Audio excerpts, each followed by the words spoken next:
Hi, welcome again. So, mo ni ang last atong gibuhat. So, nag hello world data. So, balik ta sa atong pungutana last time. So may anong kabalo ta nga giload ni siya diretso ang kuan ang controller. So, actually ang giload ni is kan index.php slash controller name which is products. Pareho na siya kay default man siya.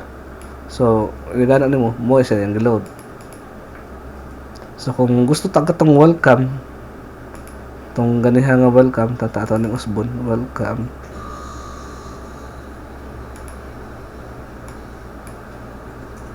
Ang welcome ang niload kaya ito ang usab. What if gusto ta ang products mo i-default nga ato lang gyud siya i-link sa sa welcome. So, as I have said, index.php slash unsa yang controller ni welcome. So, pareho siya. Balik. Ato nitang tangon ang hello world kay products. And then, index.php welcome. So, na siya. So, arita sa products. Arin lang ta sa products.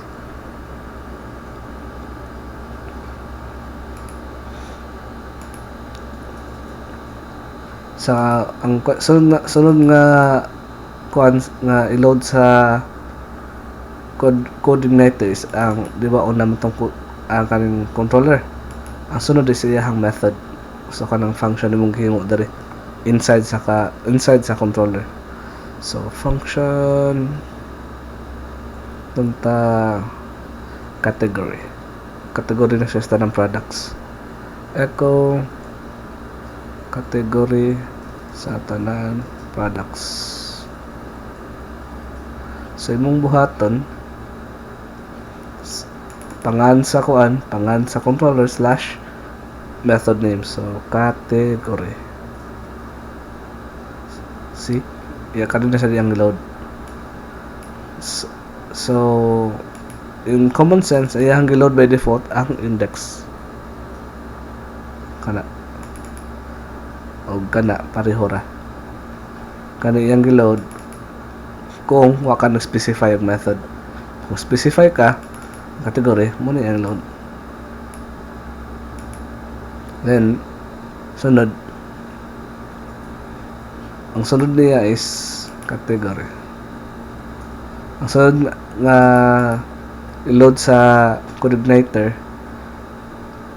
ang gitawag nila og segment. Ang tanang segment mura na siya query string gid na siya. Mantay mo na mga name equal to key, last name equal to gumanog ana. Sa coordinator dili siya ganahan nga naay ngana ni tanawa. Pwede na siya maginana pero dili na siya wala siya term na mas gi-support nila or mas ilahang say term na kana ilang murag standard jud ba, standard na dili ka mo gamit og query string kani get nga parameter kani sila kay daghan mangong number 1 hugaw siya tanawon, number 2 is kuan jud siya kanang dili daw siya secure. Dili lang ta mag-discuss sa about security basta follow na tong standard.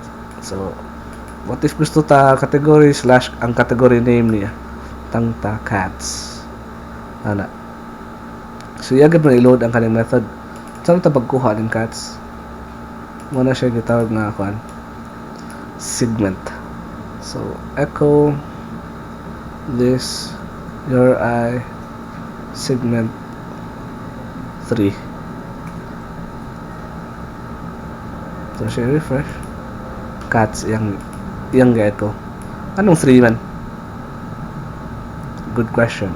Actually ang kaning segment based na siya sa number of slash. So gikan sa imuhang base. So ang kanang segment 3 mo na siya pinakauna nga segment nimo. Ang kanang segment 2 guess unsa na segment 2? ang method name. Obviously, ang segment 1 mao ang controller name atras. So kung mag-add kag category cats, ang sunod niya is type like Persian. So segment 4 na siya. Persian. Tana sa lain, unlimited ba na siya. Sample si Zooey ang pangalan sa Persian cat. Segment 5. Zooey. Sa karaan, anaon na nimo cat equal to category na siya. Ano siya i-ring? Cat equal to cats. And type equal to Persian. And name sa i-ring is si Zooey. Sa coordinator, cats /Persian /Zooey. Diba? Mas din po siya. Although, fixed good. Kailan, ang third di mo nga segment is ang category name. Next mo segment is ang type. Next mo segment is name. Mara siya drawback. Pero I would always prefer na inaniwa ko yung code nga maginani ko sa inside sa coordinator. Unless dili ko dili siya mudawat super duper last na gina siya nga mo gamit ko I hope nga mo sa inyong buhaton kayo based sa standards nga mo sa nilang advice nga ayaw jud gamit so mo na siya ang URI segments. Thank you.